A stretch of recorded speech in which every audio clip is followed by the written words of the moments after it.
Thank you, Lord, for the blessing you have bestowed on my life. You have provided me with more than I could ever imagine. You have surrounded me with people who always look out for me. You have given me family and friends who bless me every day with kind words and actions. Deliver me from my enemies, O God. Protect me from those who rise up against me. Deliver me from evildoers and save me from bloodthirsty men. Amen.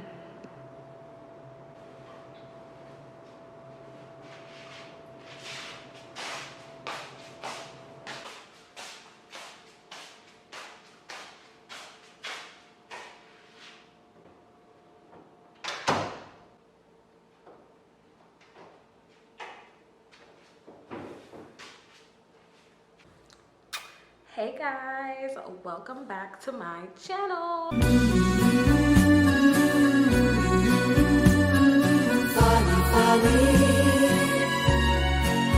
Today's video is going to be a little different than my usual videos. I'm going to share my testimony with you all. Before I do that, I ask that if you are a monitoring spirit, I have prayed over this video, please leave. You do not belong. But if you are a monitoring spirit that wants to convert your life, then you may stay. But don't go hating. And don't go wishing me bad. Please. Anyways, so this testimony is going to be kind of long. There are a lot of like backstories that kind of lead to the main point. So just, grab some popcorn, stick around, and grab your Bible too, because I'm going to be quoting a lot of verses and talking about a lot of different stories, Bible stories. So, where shall I begin? So, I want to start from the beginning. So God blessed me with a brand new apartment, luxury apartment, 1-1, just me, by myself, no co-signers. I love him. Okay, so basically, when I graduated high school, I was rushed into going to school, which I don't regret, but I didn't know what I wanted to do at the time. And so when I went for undergrad, I picked communication sciences and disorders because I wanted to be a speech pathologist. The reason I chose that path is because I sing and I speak a lot of languages, so I felt like that was like the perfect major for somebody who is passionate about languages and passionate about singing. You learn about the voice, you learn about, the anatomy of the voice and things like that, and it's in the medical field, so they must make money. So I'm like, yeah, let me just pick that, and I just did it. So I went through all 4 years of college. I did 2 years at a community college and then 2 years at a university. I went to the University of Central Florida, baby. One of the greatest universities in America. So yeah, I enjoyed my time there. While I was there, I worked at a gym. And it's so funny how I got the job. That's another testimony in itself, but it really had nothing to do with my major. But I prayed. Oh my gosh, I had such a hard time with jobs when I was in Orlando because a lot of it was just very different from South Florida. I'm from a very diverse area where it's just like everyone kind of gets along, everyone kind of is like familiar with each other's cultures and respects each other's cultures. But then when I moved more north to Orlando, I kept running into like jobs with like a lot of racist people and things like that, and just a lot of weird sayings, and it was just very uncomfortable for me. And so I remember praying like, God, I want a mentor. I told God I want a mentor. I want my next boss to be black, and I want her to basically help me change my life. And so I was just applying for jobs, and something told me like, you should apply for a job at school so that you can focus on school while you're working. It's just like, okay, fine. So I applied for a job at school. I ended up getting the job at the gym, and of course my boss ended up being black. She ended up being my mentor, and she really ended up changing my life. So that was actually the longest job I ever stayed at. For all who don't know, I am a serial quitter. Like, I will get jobs, and the minute you piss me off, I'm out of there. Like, I am a serial quitter. And so that was like one of the longest jobs that I ever had, and it really changed my life. And so it wasn't until my final semester of college, of undergrad, where I realized that I don't even care for what I'm going to school for. Like, especially after I did my clinicals, I remember one of the ladies, because so when you do communication disorders, you can either pick two paths. You can either pick to be a speech pathologist or an audiologist.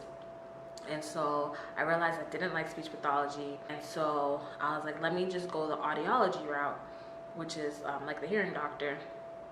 And so I did clinicals, and I remember one of the ladies I did clinicals with, she was from my neighborhood back in South Florida, and she was like, let me ask you this, do you expect to come out of school and make a lot of money? Because I'm gonna be honest with you, it's not that much, especially if you're taking out student loans. You're going to be paying back your student loans. Like, I'm barely making it. If I didn't have my husband with me, I wouldn't be able to survive. And I was just like, damn. It's funny because I'm not in love with this career path. I'm just doing it because I have to. I'm growing up. I need to choose a career, and I just don't know what I'm doing. So let me just do it. And so I remember just feeling so like worried, like, damn, I'm gonna hate my life, because as I said, I'm a serial quitter. So if I hate my career, I'm gonna always be quitting. Like, I need to figure something else out. By the grace of God, my last semester of college, spring break, COVID happened. So because COVID happened, school closed down. The last few classes I had were really, really hard. And by the grace of God, I was able to pass literally because of COVID. Because obviously, like, the teachers kind of like, you know, they gave us like extra points, and they gave us extra time, and they let us use our notes and all this stuff that just really helped me to pass all my classes.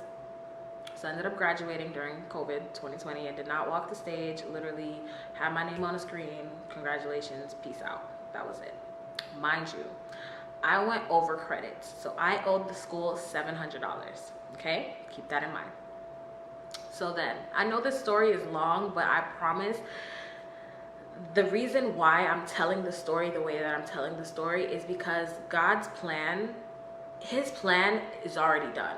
From Genesis, when he said it is good, he already knew the plan.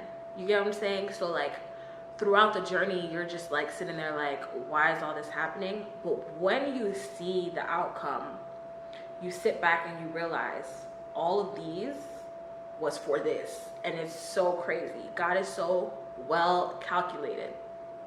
So anyways, graduated, and my sister, she wants to be a dentist, and I lived with my sister when I was in Orlando. She was studying so that she could get into dental school while I was studying to complete my bachelor's degree.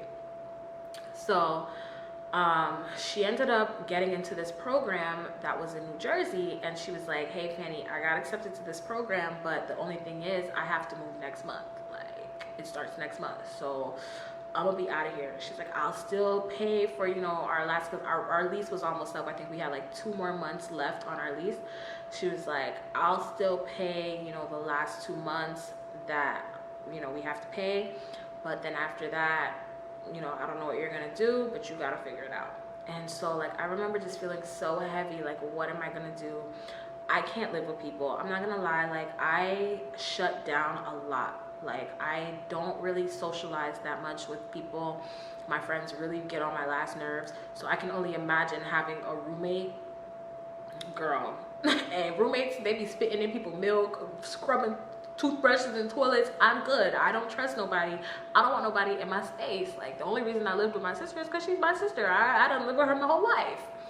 So I'm like, dang, like, I don't know what I'm gonna do. Like, I can't afford to live on my own. And like, at this point, I had a job at I was a recreational therapy director. It was a really good job for my first big girl job. And basically that was like a mixture, because like I said, my boss changed my life like I had wanted to. I was always interested in sports and things like that, and so I remember in high school I was the football manager my senior year. And that's what kind of opened the door for me to get that job at the gym.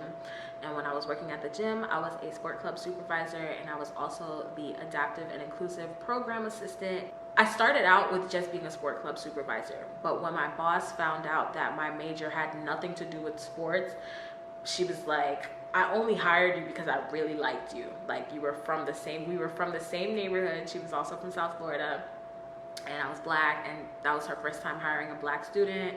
She just really wanted to work with me. I feel like she connected with me on a deeper level than what my resume said, you know? But because that one little experience that I had from high school of doing the football manager, she was like, she could do this position. So she hired me for a sports club supervisor position. And so she ended up realizing that my major had nothing to do with sports, and she was like, I'm gonna put you somewhere else. So she let me work for a whole year, and then after a whole year of working with her as a sports club supervisor, she said, okay, do you think you can work 2 positions? You still have the same hours, but now you're gonna be working 2 positions. And I said, yes, I could do it. So she put me as the program assistant for adaptive and inclusive. So this basically meant that, like, every time someone would come into the gym, like say they were disabled, because it worked hand in hand with communication disorders, I would basically tour them around the gym, show them how to use the equipment, sign them up for to work with like the physical therapy students, things like that. So that position opened the door for my big girl position when I graduated. My big girl position when I graduated became the recreational therapy director at this facility for kids with disabilities. And I thought it was perfect because I love kids and I love sports and have a degree now in communication disorders. So all 3 of those, it goes hand in hand. Now, mind you, there is a certification for recreational therapy.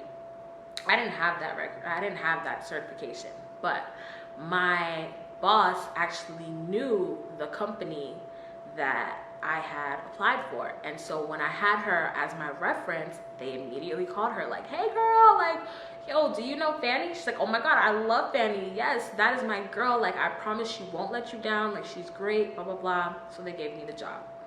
My boss was so proud of me. She was so happy that I finally got a big girl position. She was like, I know, you know, you didn't care too much about sport clubs, and that was never my mission for you. My mission for you was to be able to have transferable skills, and I'm really happy that you were able to do that. Boom.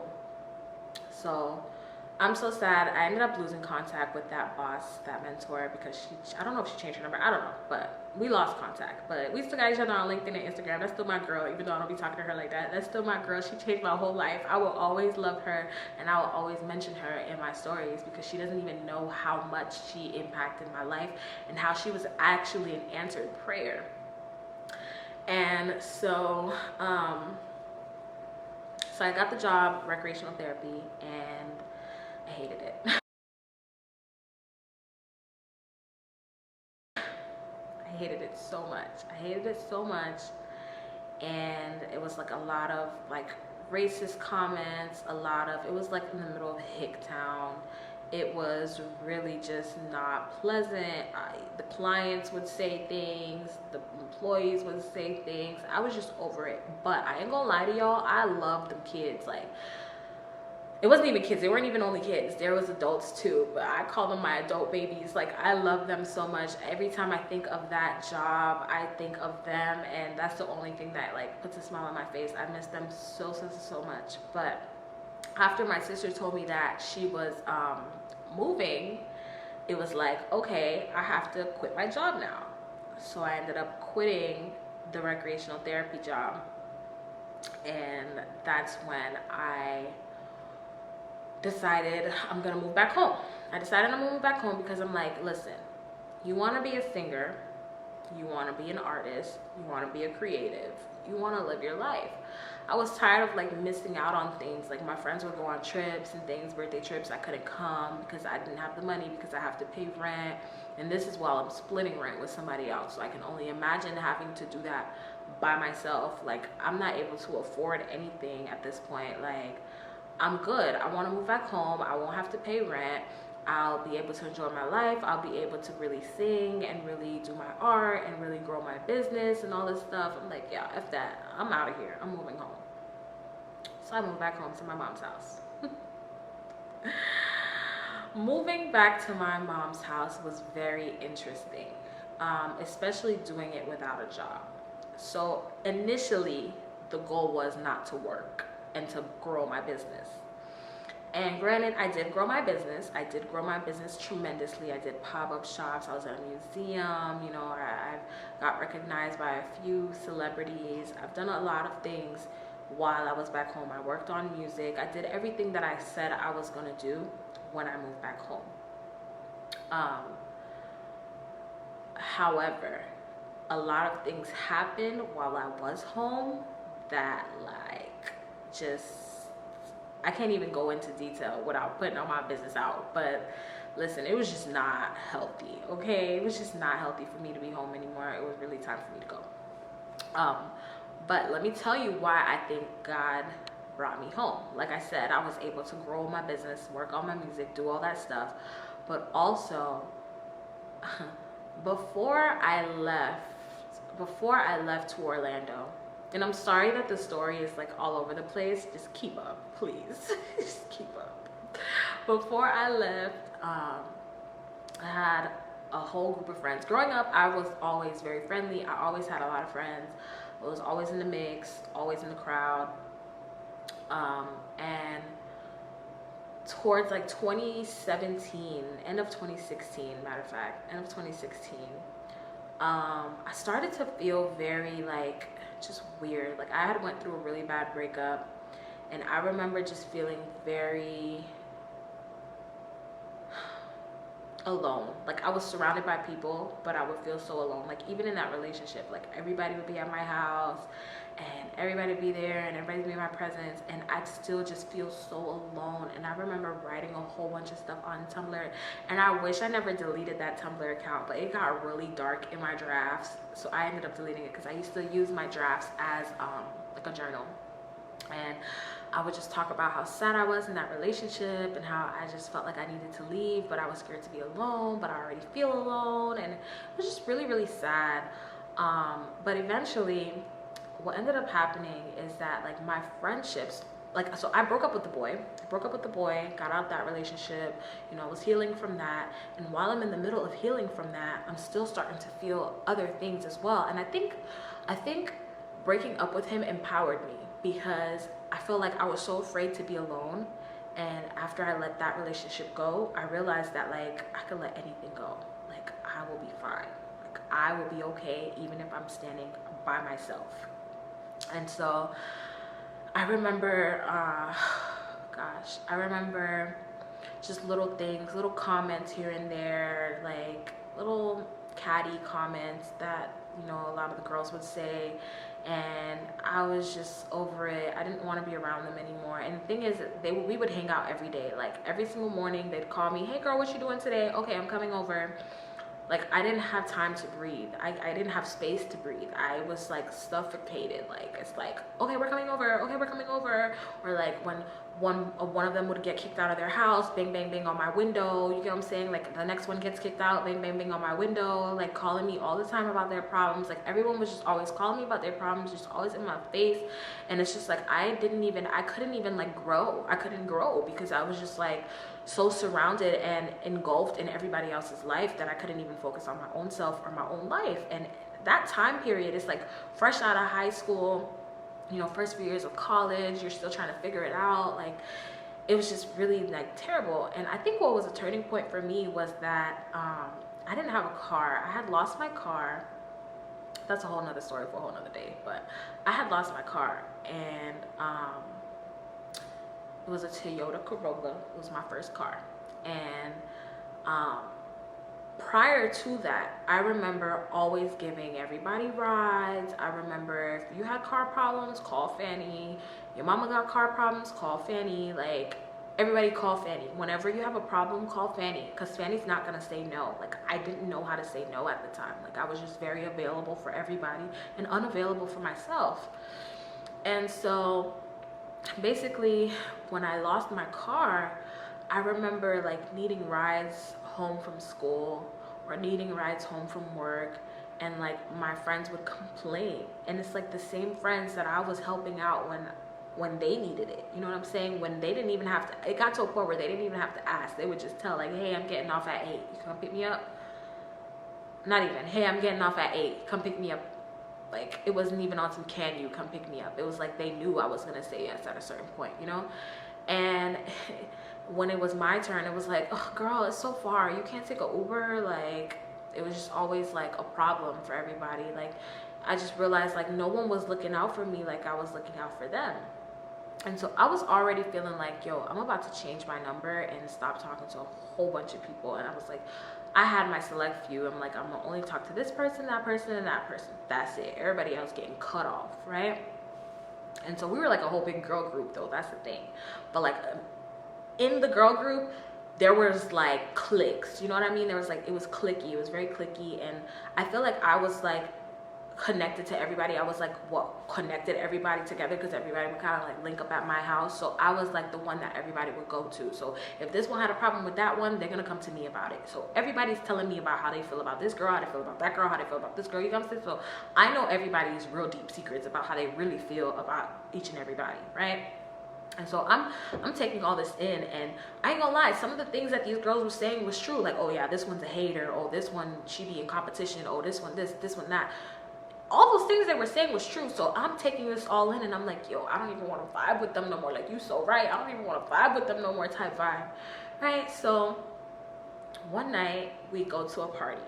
Now, mind you, I'm not a party girl. I don't like to party, but my friends love to party. So I was like, even though I would always be anxious as hell to go to these parties, I would go anyways because I'm just like, yo, I just don't want to be a negative Nancy. Like, I want to be there with my girls. Like, whatever, I'm just going to go. So one night I go to a party, and one of the girls ends up getting really drunk. As always, she was always getting really drunk. And that night she decided that she wanted to, I don't know, curse me out, show her true feelings. I really don't know. In my opinion, I think she was real sober, but whatever. I'm not even gonna get into it. Regardless, she cussed me out, and she was one of the ones that I was gonna keep on the roster. But after she did that, I was like, you know what? I'm changing my number tomorrow, and she's off the roster. Matter of fact, everybody's off the roster. And I literally woke up the next day, went and changed my number, and stopped talking to everybody. No one had access to me, like, at all. I removed everybody from my social media, and I was just done with everybody, and I did not give anybody an explanation. I was just gone. And honestly, a few months later, I moved to Orlando and never looked back. Well, actually, I did look back. I looked back a lot. I was constantly thinking about them. I was constantly thinking like, damn, I did them dirty. I shouldn't have cut them off the way that I did. Now I feel like there's beef. Like, if I were to ever see them in the street, it'd be so awkward. And matter of fact, I did see one of them at the grocery store, and it was, matter of fact, very awkward. And it was hanging over my head for so long. I just felt so bad for how I did them. I didn't regret cutting them off. That was the best decision I ever made. But I regret how I cut them off. I didn't think that that was right. I felt like I owed them, not really an explanation, but I feel like maybe wording like, hey, I just need some space. You know what I'm saying? Like, I need to focus on myself. Like, I don't know, I just want to isolate right now. Like, I don't really, till this day, I don't know how I could have worded what I was going through. I don't know how to tell somebody that you grew up with literally your whole life. How do you tell them, like, hey, like, I don't even want to be around you no more. Like, that shit's messed up, you know? So I moved, whatever. So I really believe that when I moved back from Orlando, after my sister said she was going to New Jersey, when I moved back from Orlando, I really believe that God placed me there because he wanted me to heal that situation. Because at the end of the day, that was animosity and that was unforgiveness. And if one of us were to pass away, we'd have that on our heart. You know what I mean? And I didn't want to die with that on my heart. And I didn't want any of them to die with that on their heart. God forbid. And so, moved back home. And it was so funny, little by little, I would either run into them or they would reach out to me on social media or something like that, where it's like, hey, you know, I'm so sorry for everything that happened, da, da, da. It's all love, no beef. I ended up squashing it with literally everybody. Like, every single one of them finally got an explanation. Like, finally we were able to squash it, and it just feels so light now. I feel so free now. I don't feel that thing hanging over me anymore where it's just like I did them dirty. I feel like God God wanted me and all of us really to heal from that and move past that.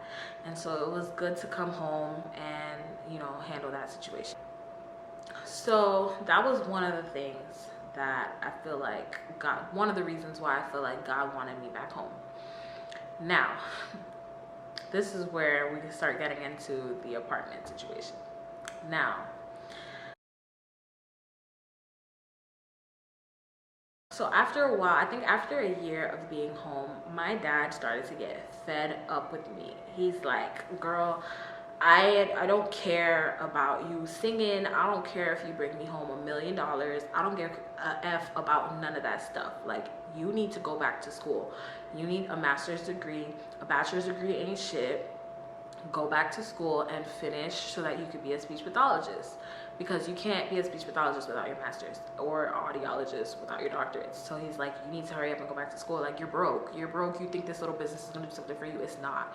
And even if it does, that don't last. Now, mind you, my dad is a business, or was a business owner, so he knows, like, it comes in seasons and you suffer a lot as a business owner. And I just think he did not want that for me. And so he's just like, I just need you to go to school. Just go to school. Just go to school. Just go to school. And I'm just like, fuck, like, I really don't want to go back to school for speech pathology. Like, I just don't want to do it. I don't want to go for audiology. Like, what am I about to do right now? For a while, I was just ignoring him. But it got worse and worse and worse. Like, every time I would see him, he would just, like, corner me and just tell me to go back to school. And finally, I was just like, I want to go back to school, but I can't. I owe the school $700. Remember, I told y'all I owe the school $700. They didn't send me my diploma. They never sent me my diploma because I owed $700. And he's like, okay, I'm going to send you $700. Go to school. Sent me $700. So I'm sitting there, I'm praying, I'm asking God, like, God, what do I do?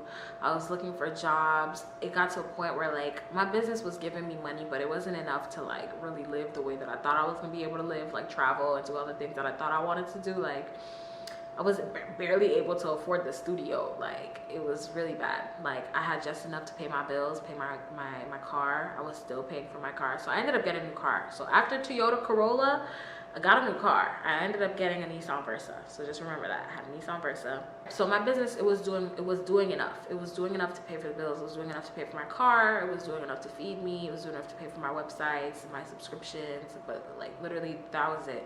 No trips, baby. None of that. We ain't doing none of that. No cute clothes. None of that. So it just really wasn't what I expected. So I was like, okay, I'm gonna get a job. Like, I have to work. Y'all, every job I applied, mind you, I speak 4 languages. Usually, it's like that for me to get a job, usually. But mind you, the job market sucks right now. It's just like the worst time to be adulting. But I ended up applying for like 100 jobs in a day, y'all. And I remember I had this one interview for this, like, social worker place. It was in the hood, mind y'all, but I was desperate. So I'm like, I don't even care. Like, I will drive there every day. I don't care. It was in Deep Side. If y'all know, people who don't know, if you don't, look up Deep Side in Florida, South Florida. I don't even know. Deep Side, Lauderdale. Yeah, look that up.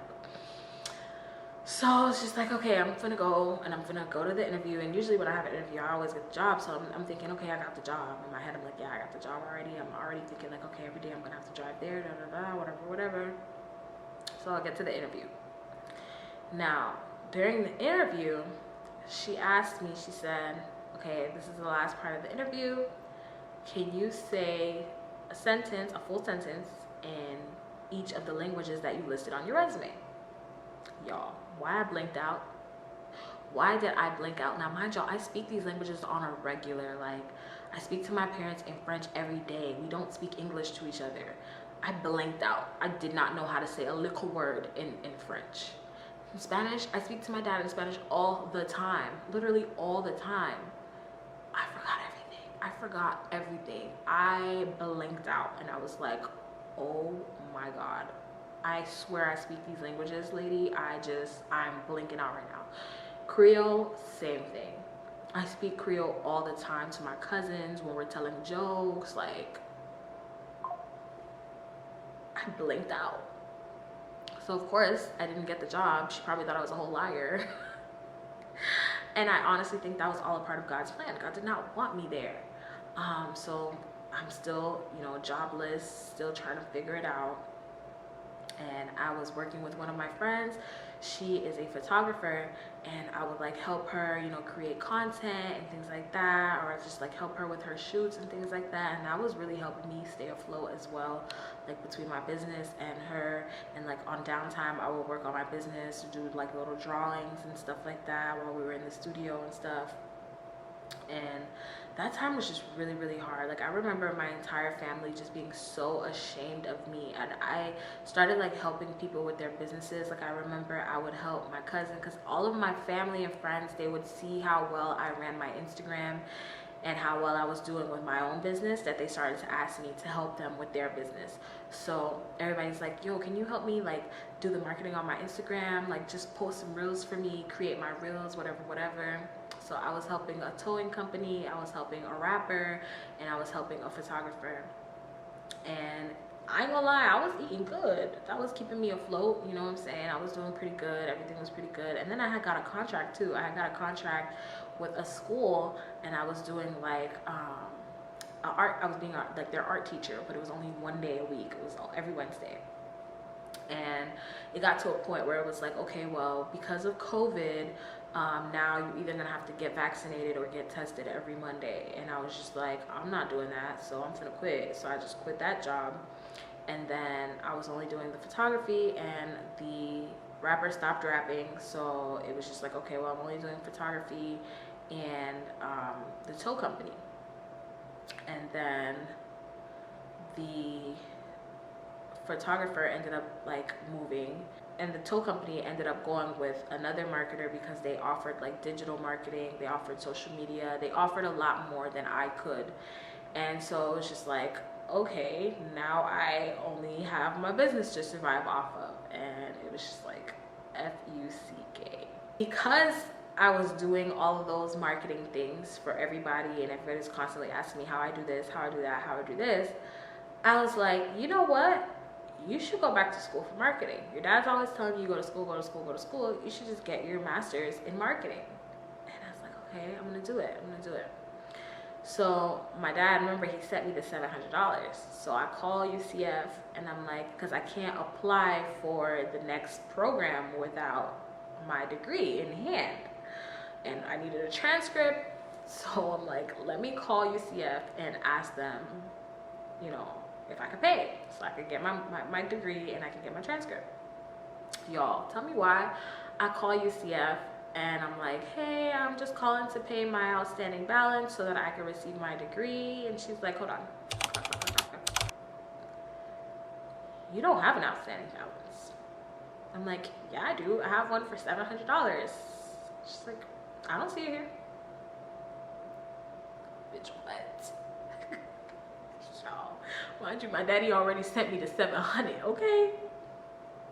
Oh my God. God is so good. So anyways, they sent me my degree, they sent me my transcripts. I applied for an FIU online position, which is the best university in South Florida. I said what I said. Matter of fact, not even in South Florida, in Florida. Me personally, I like FIU better than UCF. Now mind y'all, I'm not on campus, I'm only online, but I really enjoyed my time so far. But yeah, so I ended up getting accepted to the FIU program, online master's in marketing, but it was a conditional acceptance, meaning I cannot get anything lower than a B. If I get anything lower than a B, they kicking me out, okay? And so I'm like, shit, like, okay, I gotta be able to balance this, right? Now, mind y'all, I done lost everything. All my contracts are gone. The art school, I'm not working there anymore. The photographer moved to a whole nother state. The towing company just went with another marketing firm, and the rapper is not rapping anymore. I am only making money based off of my Etsy sales, because I barely make sales from my website. Literally all my sales be coming from Etsy. So I'm like, dang, yo, what am I about to do? I don't start school for another 6 months, so I have 6 months to figure out what I'm gonna do. And those 6 months were so hard. Those 6 months were so hard because I knew that I was gonna get financial aid when school started, But in the meantime, what was I about to do?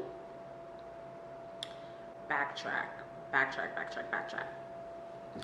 So while I was working for all of these companies, I had decided, while I was working at like contracts with all these companies, I had decided that I needed to make more money. I have a friend who has a car rental company. And so I asked him if I could rent my car through his business. Now, mind you, I could have easily went on Turo, but I didn't want to because I knew that Turo takes a huge percentage of what you make, and I would have rather him take that percentage because, you know, I'm just looking out for my friend. And on top of that, you know, it wouldn't be as much as Turo takes. So I'm like, yeah, let me just rent out my car through him. Y'all, tell me why. Literally, the first rental, okay, the first rental, she didn't crash it, but she basically total lost my car. She messed up something on the bottom of the car. I don't know, I'm not a car person, but transmission basically cracked. And once that's that, girl, transmission problems are problems you don't want to have. You might as well just get a new car. Even the car insurance company was just like, we're not paying for this, we're just gonna pay you out. And that season was tough, man. I did not tell a single soul. I did not tell none of my friends. The only people who knew was my mom. Not even my own sister knew what really happened. Like, I didn't tell a soul, but that was because God told me not to. Like, there's a verse that talks about complaining and how you're not supposed to complain. And I knew that if I told people what happened to my car, that would open a door for me to complain. And I didn't want to do that. Philippians 2:14 says, do everything without complaining and arguing. And then Philippians 2:15 says, so that no one can criticize you, live clean, innocent lives of God, shining bright lights in the world full of crooked. Okay? So basically, in Philippians, it talks about not complaining. Don't dim your light. Don't complain. And I knew that if I were to share what had really happened to my car, I would be complaining to all my friends, like, oh my God, I don't have a car, blah, blah, blah, I don't have a car, I don't have a car. And I did not want to do that. So God told me, don't even tell them what happened. So when everybody would ask, where's your car? What happened to your car? Like, oh, I'm renting it. Oh, girl, you getting money. Yeah. Oh, how much you making? $40 a day. I told them the truth about what I was supposed to be making. Didn't know. And I'm sorry if you're my friend and you watching this that I lied to you. I had no choice. I had to. God told me to. But yeah, so no one knew what happened to the ar. And when the insurance money came in, they paid off the car and sent me the money left over. I would tell my friends, yeah, I paid it off. I paid it off with the money that I'm making. Technically, I did pay it off, but it wasn't from the money I was making. Maybe the insurance paid it off. Which is so funny because that car, I had that car from 2017. I had got that car in 2016. I got that car in 2016, right before I cut everybody off. The interest rate on the car was very, very, very high. And so I was paying that car from 2016, and mind you, it was a 2014 car, and I was paying it from 2016 up until it was 2021, and I was still paying for the car.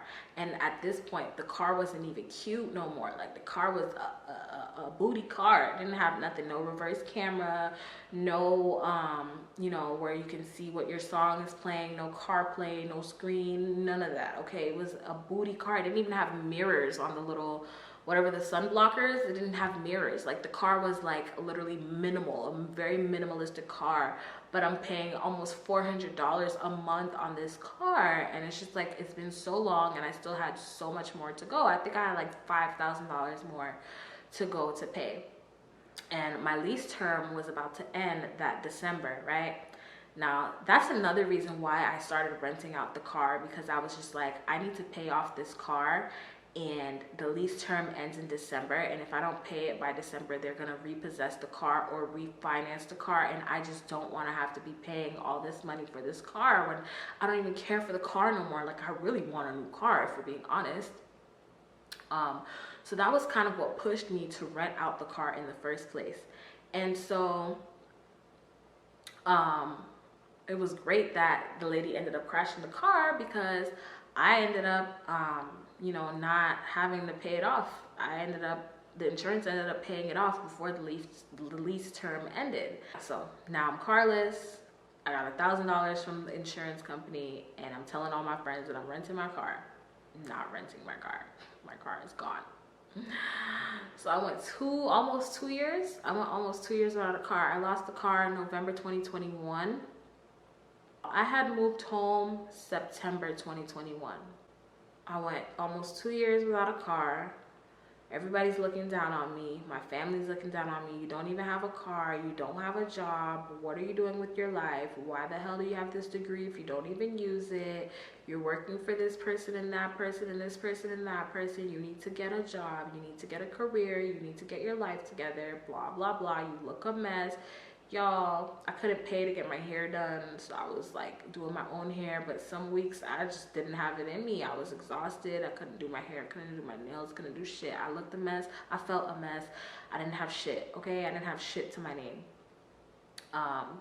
And like I said, I had just enough to survive, okay? I had just enough to eat and to pay my little subscriptions, and that was about it.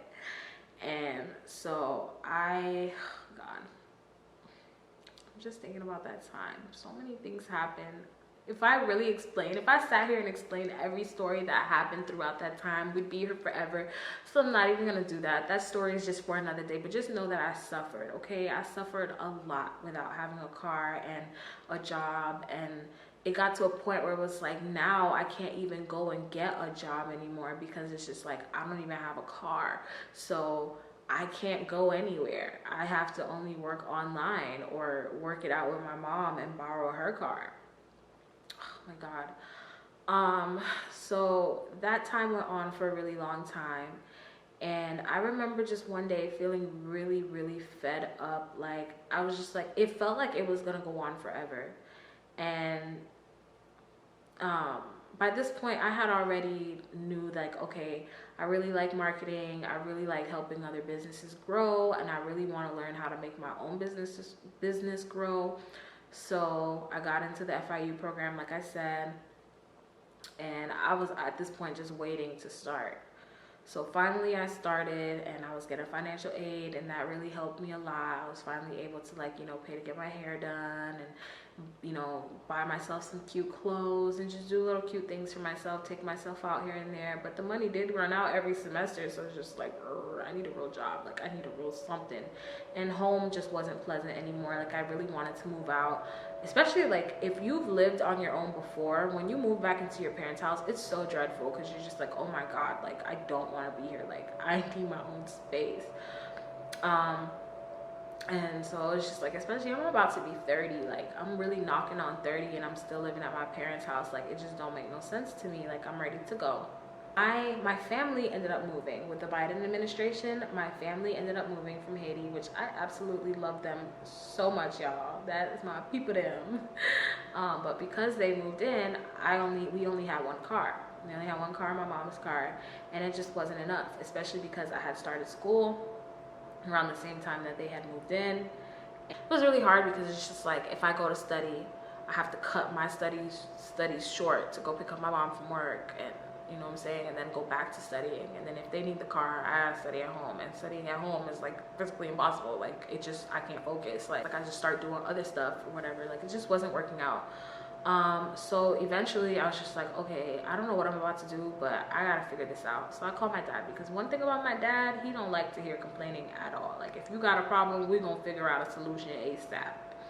So I'm like, Dad, like, I'm, and one thing too, he really wanted me to go to school, remember that. So anything that has to do with school, he's gonna figure it out for me. So I'm like, Dad, I'm in school on a conditional basis. Like, I cannot fail, but like, I'm just not doing well right now because, my family's here and we only have one car, and like when I have to go study, it's just like I keep getting cut off because I gotta go pick up mom and this and that. And just like, I'm like, listen, I have this much saved from my financial aid, and I feel like I could pay the car monthly, like perfectly fine. Like, I don't have the credit for it. Like, I don't know what to do, blah blah blah. I need a car, whatever.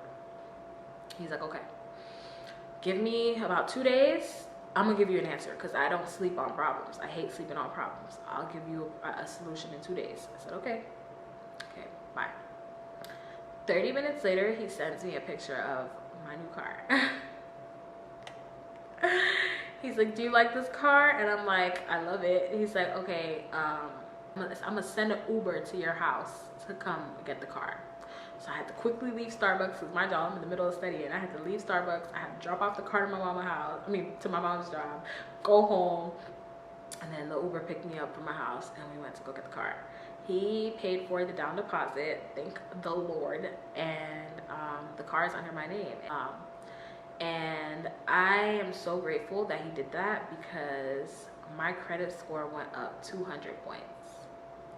My credit score went up 200 points. I got a brand new car. This car has CarPlay. This car has a reverse camera. This car has the mirrors on the little flappy things. Like, y'all. I love my new car so much. I love my new car, and I just finally felt so happy. Like, I finally felt like this new era, because I had kept talking about there's a new era coming, there's a new era coming, but I just didn't know when it was going to come. But I knew that the suffering wasn't going to last forever. So I ended up getting the new car. But I ain't gonna lie to y'all, now that I have this new car, I gotta pay this bill. You know, I gotta pay this bill, so none of my financial aid money can go to me anymore. Now it has to go towards this car. So I'm back to like, I need a job.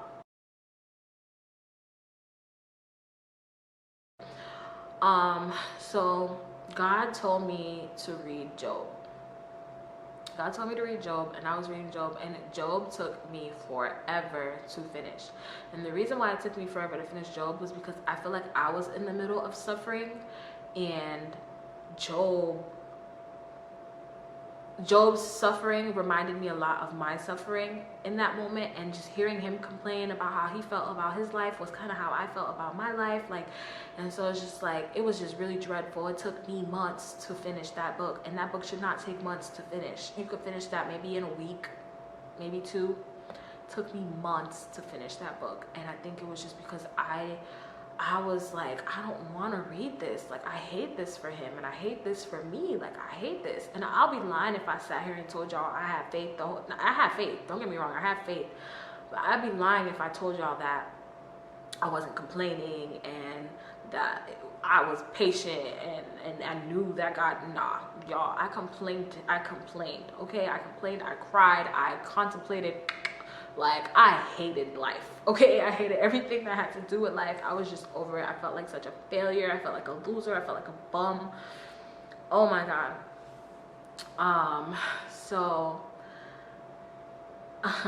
The end of Job, when I finally finished Job, one thing that stuck out to me, God said, I am God. Like, I know what I'm doing. Basically, I'm summarizing because it's not straight out the word. So read Job for yourself. But he basically said, like, I'm God. I know what I'm doing. Like, don't you ever doubt or question me. Like, if I got you going through something, trust that I'm finna get you out of it. Like, what? Like, chill out. And so that's when I started to realize, like, okay, I'm just gonna let go. I'm just gonna let go. I'm just not gonna care anymore. I'm not gonna care anymore. I'm not gonna beat myself up about it. This is not permanent. This time in my life, this situation in my life is not permanent. This can't be my life. You know what I'm saying? Like, this is only a season. And even if the season lasts 5 years, you know what I'm saying? Like, just let it happen. Let it flow. God is gonna figure it out. It's not me to figure it out. Because if I sit here and try to figure it out, I'm finna die. Like, you really finna die, because you gonna sit here and beat yourself up all day, like, all night. Like, it's just not your job. It's not your job. Just stop. So I started to realize, like, dang, I don't need to be serving God because of what he can do for me. I need to be serving God because I need to be serving God, period. I need to be serving God because I'm trying to make it into heaven. I need to be serving God because he is the creator. I need to be serving God because I owe him that. You know what I'm saying? Like, what? He made me. Girl, you better be serving your maker. What? So I stopped thinking of, like, because I feel like a lot of, like, at church and, like, a lot of, like, people, their testimonies revolve around, like, them serving God, and so God did this. You know what I'm saying? Like, they served God, so God did that. Oh, like, or at church, like, oh, this is your season, and da da da, God's gonna give you this, God's gonna give you that. And I became so focused on that, and it just wasn't healthy, because when it wouldn't happen, it'd be like, God, you must hate me. You know what I'm saying? And so it wasn't until I realized, like, you have to let go. You have to let go of that thought process. Like, you serve God because you serve God, period. All the other things that he does for you is just extra. That's just add on. those things don't matter. This world doesn't matter. Everything that you experience on this earth actually doesn't matter. Like, earth is boot camp for heaven. You know what I'm saying? This is all boot camp. This is training. You know what I'm saying? So even if I'm suffering, I have to know that and detach myself. I have to detach myself from this world, from these materialistic things, the cars, the house, all those things. None of it matters. The job, the money, none of it matters. Detach yourself completely. Detach yourself. They don't matter. What matters is that you make it into heaven, okay? And so once I detached was when God revealed to me, you don't have any kids. You don't have any kids. You don't have a husband. You don't have a boyfriend. You can do whatever you want. You can go wherever you want.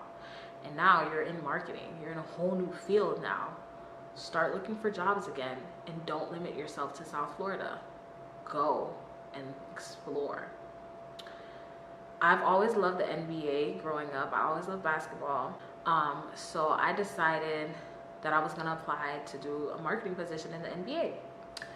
So I started applying for the NBA. I applied for the NFL, NHL, USTA. I applied for every sport industry you could think of because, oh, I forgot to tell y'all. So throughout my marketing journey, I realized that I really love sports and I missed working as a sport club supervisor. Shout out to my old mentor. I missed working in the sports industry. So I want to do marketing, but I want to do marketing for sports. And so I was just like applying everywhere. I applied for like New Jersey, New York, probably even California, Texas, like just everywhere. Okay, I applied everywhere. Seattle, I was applying Portland, everywhere. And so finally I was applying for an NFL position. I think it was the Tennessee Titans that I was applying for. And the way that they run their application is through a program called Teamwork. And I'm gonna put Teamwork on because Teamwork put me on. So Teamwork is basically like another Indeed, but it's specifically for the sports industry. And so after I finished my application, they asked me, do you want to save your email so that you can receive notifications about like jobs that are similar to the one that you just applied to? So I said, sure. So they kept sending me emails and I was just like, you know what, let me apply for one of these. So one came up for an internship and I was like, okay, I'm gonna apply for this one. So I applied for this internship, and I don't want to give too many details because I don't need y'all to know where I'm at and stuff like that, because that's just like, strange. But yeah, I ended up applying for an internship, and I didn't think too much of it because I ain't gonna lie to y'all, I applied to maybe over 500 different internships and jobs, and nobody got back to me. So especially because like my resume, I'm switching careers. I'm going from speech pathology, and then I have like 2 years of freelance work as a marketer, and now I'm trying to become a marketer, you know what I'm saying? Now granted, I am in school, they can see that, but it's just like not enough experience to really trust that this person knows what they're doing. So no one's really hiring me, no one's really, you know, picking me up. So one day I'm feeling real down, and I'm just like, I'm tired. It's been 3 years going on 4 years, and I'm still in the same position that I was in when I moved here. You know what I'm saying? Like, this is just not making sense. I'm feeling like I'm under attack, like just something's not right. And like every time I would pray, the only thing I kept hearing was be still, be still, be still and wait, be still and wait, be still and know, be still and know. And it's just like, bruh, like I'm tired. Like, God, why are you doing this to me? Like, seriously, like I'm a bum right now. Like, yo, give me a break. Like, come on, I need a breakthrough. And so eventually, one day I said, God, I'm gonna open the Bible and I need you to put it on a book that you need me to read for this season of my life. And I opened the book, and it was the end of Esther and the beginning of Job. Now mind you, I listen to Bible stories all the time on YouTube and stuff, and they're usually very detailed to the point where even if I didn't read it, I know so much about it from the amount of details that I received in the video that I'd be thinking that I read it. And so it was the end of Esther and the beginning of Job, and I'm just like, I had just finished Job. I'm not reading that again. I hated it. I'm not reading Job again. And I already know the story of Esther, so it can't be Esther. So I was just like, man, bump this, close the book. Get on TikTok, and I'm scrolling. And this girl says, you need to read Esther. I'm just gonna insert her clip right here. You should go read Esther. God is about to prepare you. In these next 12 months, God is about to change the trajectory of your life. And this is just for those who want to receive it. God is about to He is about to elevate you and bring you and place you into spaces and in front of people you didn't think you would be in front of. And I know it's like, okay, prosperity word. But God is like, you have to do the work. This ain't no prosperity preaching. This is the truth. You have to do the work. You have to step through the doors. You have to let fear go. You have to let exes go. You have to let friendships go. You have to let a lot go. Let the next 12 months be your full and complete yes to Jesus. And watch what he does for you. Wow. So I nicely closed my phone and opened my book. And I started reading Esther.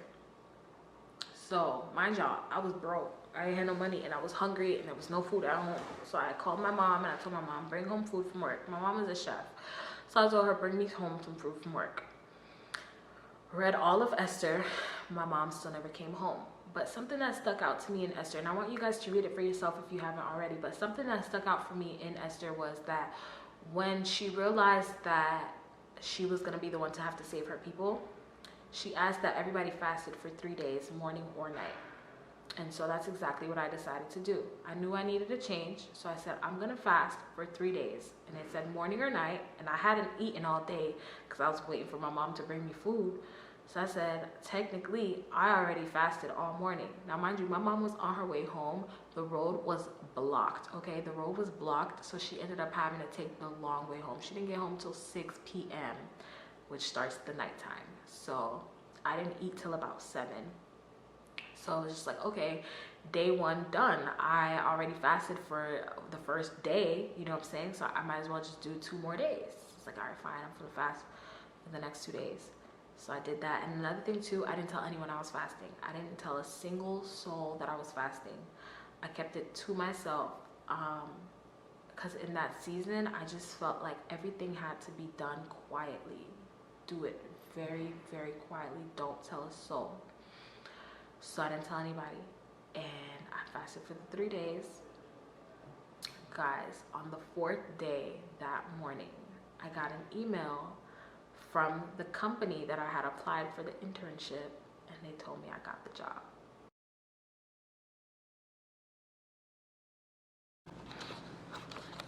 Hey you guys, so I just got an email from the guy. So I'm gonna open it on camera and see what it says. I'm nervous as hell, but you know what? No, I fasted and God said if it was for me, it would be for me. If it's not for me, it won't be for me. Whatever it is, it's what God wants for me. All right, in the email, he attached 4 people, so I low-key think I got it, but we're going to see. Okay, it says, hi, Fanny. Thank you very much for your time you spent speaking to me. I've gone through an exhaustive process as we had a record number of candidates for this position. I'm happy to say that we'd like to offer you the internship. Sometimes it's best to save the best for last. Stop it. Are you available this week to this? Are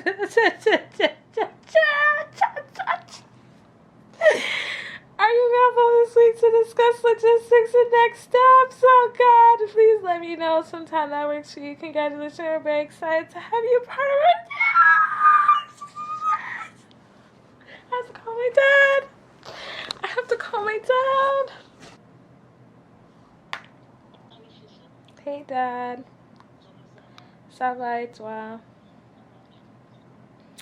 I have good news. I got the internship. Oh my God! Oh, I'm happy. Yes. I'm so happy. I'm Wow.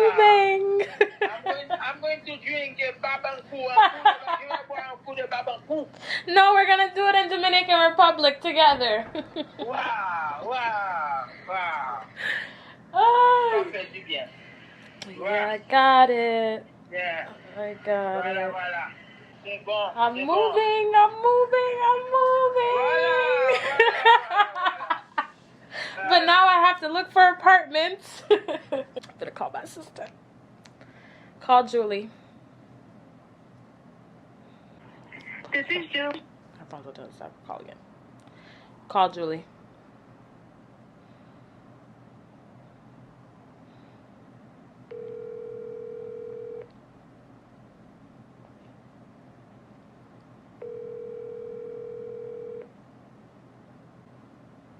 I think she's studying, so she's not gonna. Hey, sissy, I'm so sorry. Were you sleeping? I'm trying to take a nap. I have a big headache. What's up? Oh man. Okay. Well, I wanted to tell you good news, but I didn't want to tell you why you're like this. Tell me. Your sister's moving to. Yay! When are you moving? The end of the month, bitch. Oh my god. Do you have a place? No, so Aww. stop it. Golly.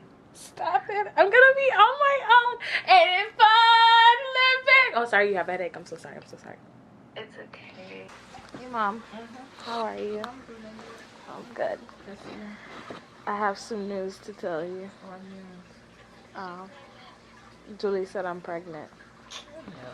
She said no mailed. So I had my interview. You didn't ask me how it went. Oh, I forgot. I know you Yesterday, forgot. I forgot. Yes, how was it? I did it yesterday. Yesterday, okay. So how I was ended it? up doing it yesterday. It was very good. Okay. They wrote me back today, and they offered me the position.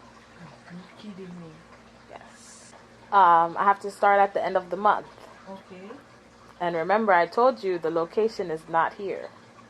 Where is it? I have to move there in So what you gonna do? about a few days. So this internship is on a stipend. Kidding me. I'm so serious.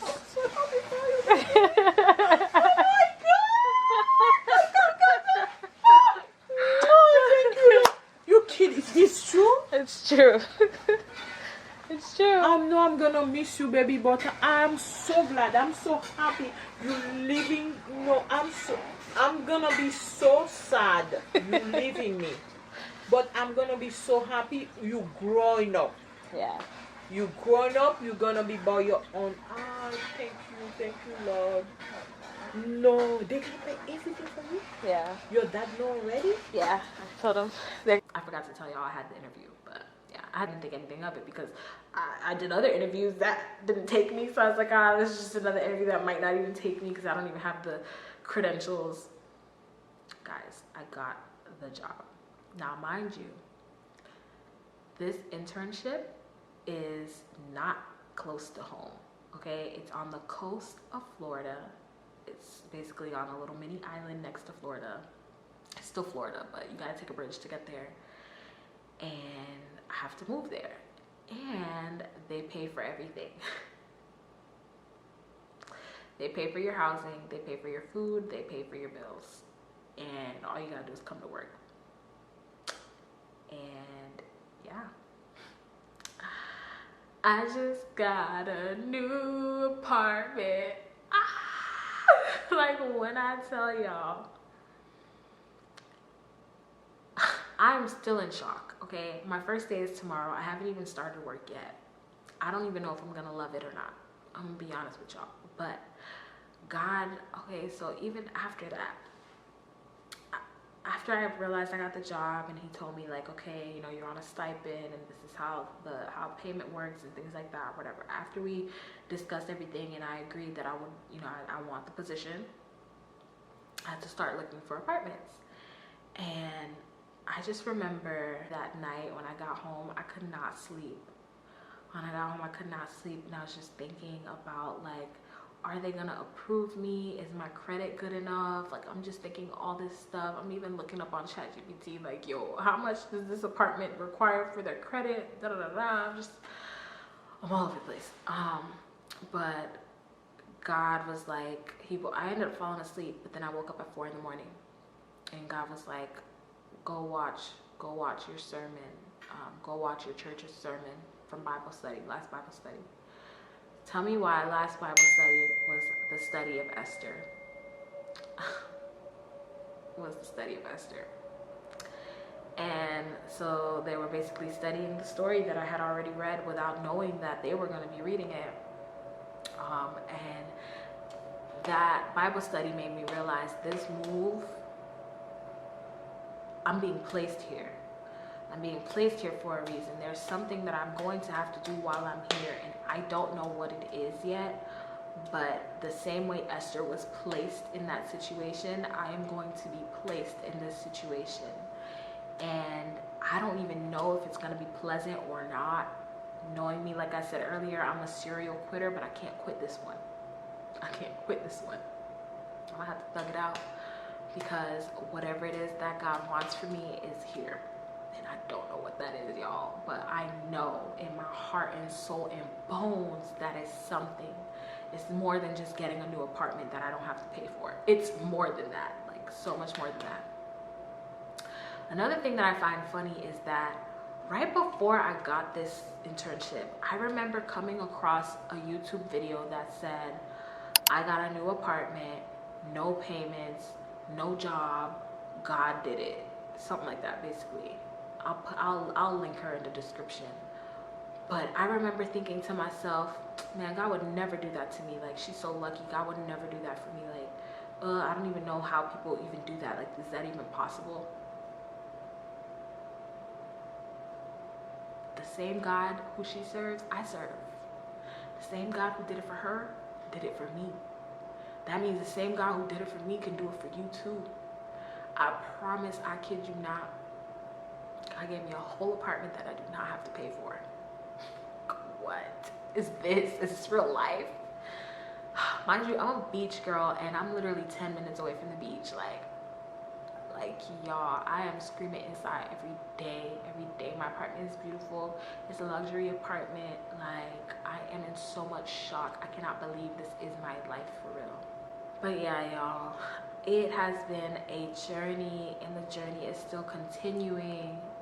I pray if you're going through a season where you just feel like stagnant, you feel like it's not working for you, I promise you, you don't see it, but it is working for you. Because peep this, the reason I got approved for this apartment that I'm in right now without a co-signer is because my credit went up 200 points after I got that new car.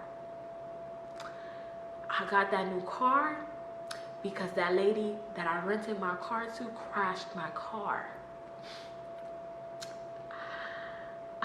The reason I was even renting my car was because I needed to pay off that car. When I tell you God was planning the plan from before, from 2016, he was planning the plan, okay? I squashed all the beef with everybody that it wasn't even beef, but you know what I mean. I squashed the animosity with everybody that I had animosity with. I grew my business. I did the music. I got the new car. I did everything on God's time, in God's way. And in the moment, you feel so stagnant. You feel so bummy. You feel so loserish. You're like, what am I doing with my life? And not even only that, but not only do you feel bad about yourself, but everyone around you who's close to you feels bad for you. They're like, oh my God, what is she doing with her life? Looking down on me. When are you getting a car? When are you moving? Oh, girl, you need to move out of Broward. Da, da, da, da. Everybody's just shaming me, okay? Just shaming me. And I'm sitting here going through therapy every day, crying to my therapist about how much I cannot stand my life right now. And whole time, there's a plan at work. I just don't see it, okay? You just don't see it. But I promise you, there is a plan at work. So to conclude this, I just want to encourage you to read your word. If you're going through a tough season, read Job. If you read it before, read it again, because you got to know it from memory, because the devil is going to use God's words against you. So you need to have his words too to counter that, just like Jesus did when he was on that mountain for 40 days or in the forest for 40 days, wherever he was for 40 days. Y'all know what I'm talking about. But yeah, man, God is too good. God is too good. And don't just serve God because you want a good life. Serve God because he needs to be served. He is our creator. Serve God because you want to make it to heaven. Serve God even when it's miserable, even when it's bad, even when it's hard. Open that book, open that Bible. I'm telling you, I cannot believe this is my life. I wake up every day shocked that God did this for me. I never thought that God would do something like this for me. And it's only gonna get better. I know it's gonna be hard. I know it's gonna be so hard for me, but I know it's going to get better. And yeah, that's my long testimony that got me here to today. And I love you guys.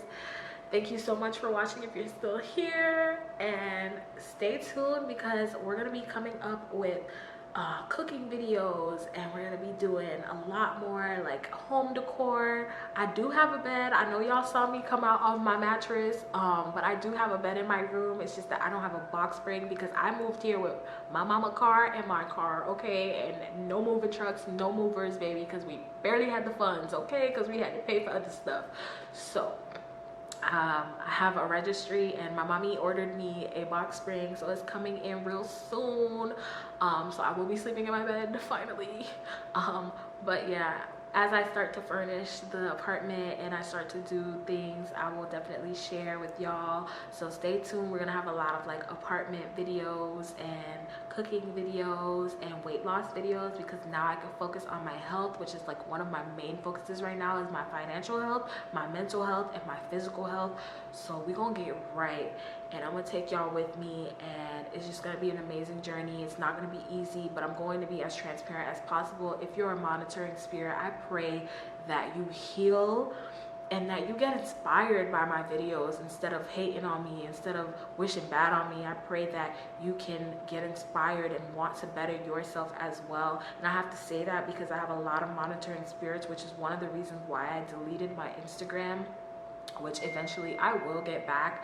But right now I am in a season of healing and in a season of winning silently, or silently with the right audience. And so yeah, y'all, this is just the beginning. We gon' get it, we gon' get it, we gon' get it, we gon' get it, we gon' get it, we gon' get it, we gon' get it. Yeah! I love you guys so much. Thank you for watching my video. Bye.